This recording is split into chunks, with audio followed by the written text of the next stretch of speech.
Happy, because your life will be in great danger. Yeah, yeah. Oh. Press out, press out.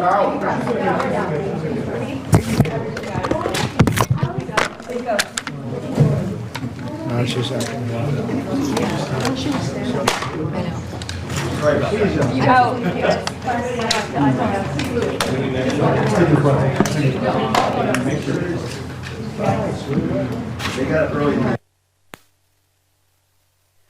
Folks have been listening to President Trump, and it seems like there was just a little bit of I did not think I could be more shocked or disturbed by the actions taken by the Trump administration against Abrago Garcia. This latest piece of breaking news that we just obtained shows the unthinkable ways that Donald Trump has continued to attack this man.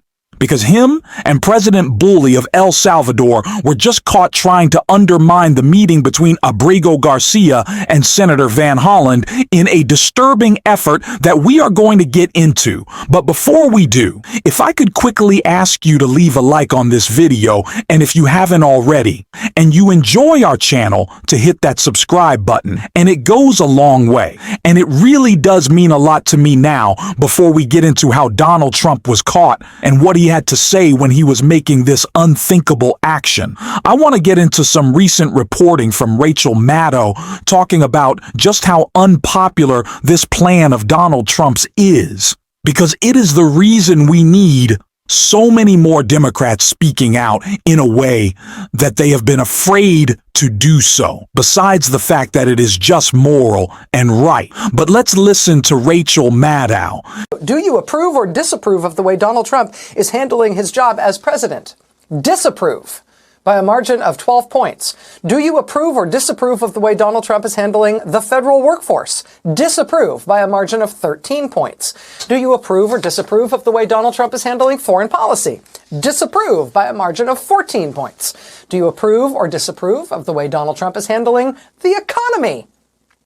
Disapprove by a margin of 15 points. Do you approve or disapprove of the way Trump is handling trade? Disapprove by a margin of 16 points.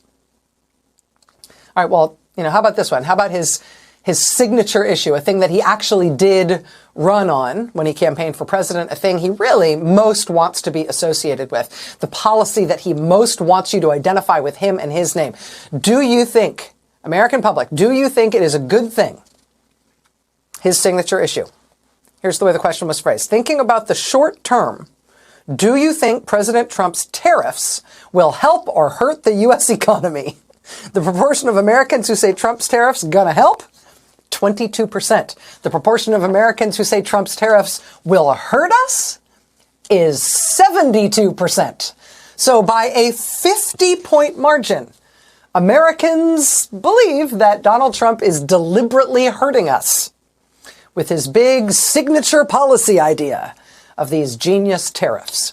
By a 50-point margin, Americans say what he's doing is hurtful to us deliberately.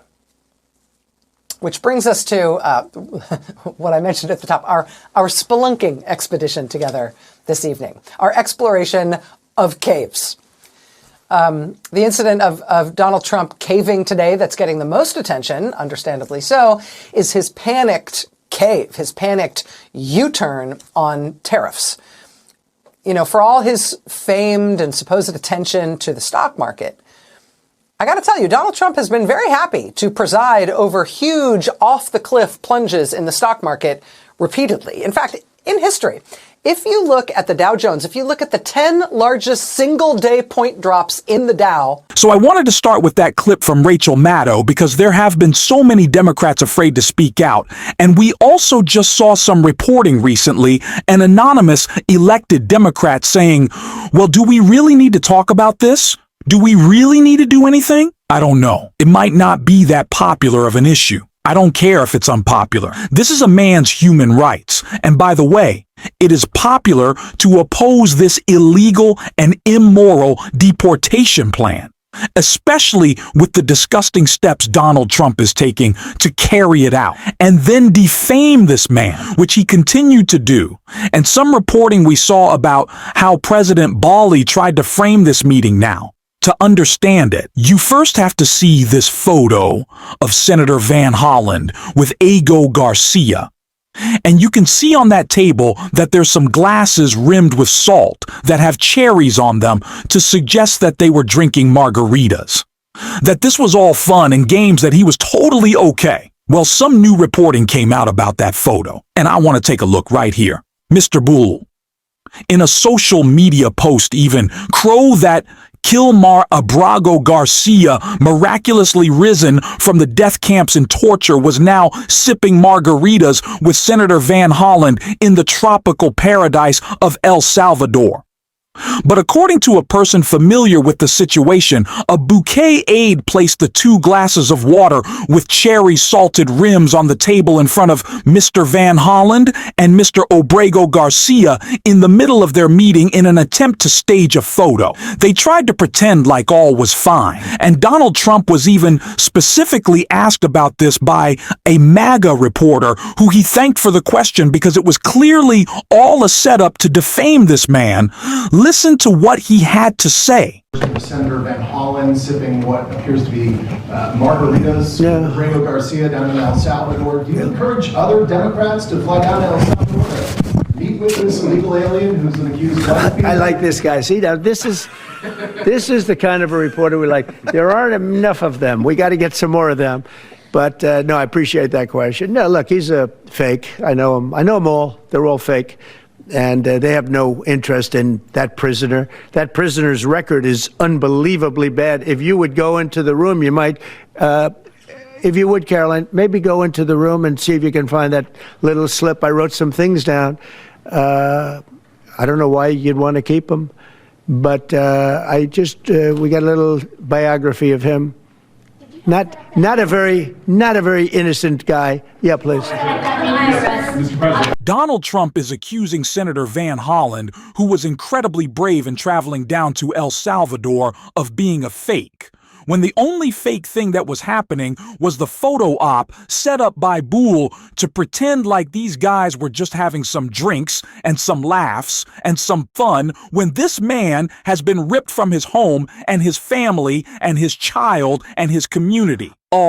And doesn't know if he'll be able to return to the United States. This is the guy you're trying to defame, calling him a gang member, a violent criminal, none of which is true. It's just absolutely disgusting to suggest that they're in some tropical paradise hanging out, that Donald Trump is trying to push that narrative that the other day they exploited the story of a mother who lost her daughter to actual gang members to try to justify their actions. None of this is justifiable. It is disgusting behavior from the Trump administration, and it just goes to show how far these depraved people will take their lies. It is gross. This has been the most unsettling story we have ever seen come out of this Trump administration, and this, I hate to use this analogy, but feels like the evil cherry on top. How are they doing this? There is no morality in this administration. There is no empathy, no care, no understanding of what is right and wrong. They are disgusting.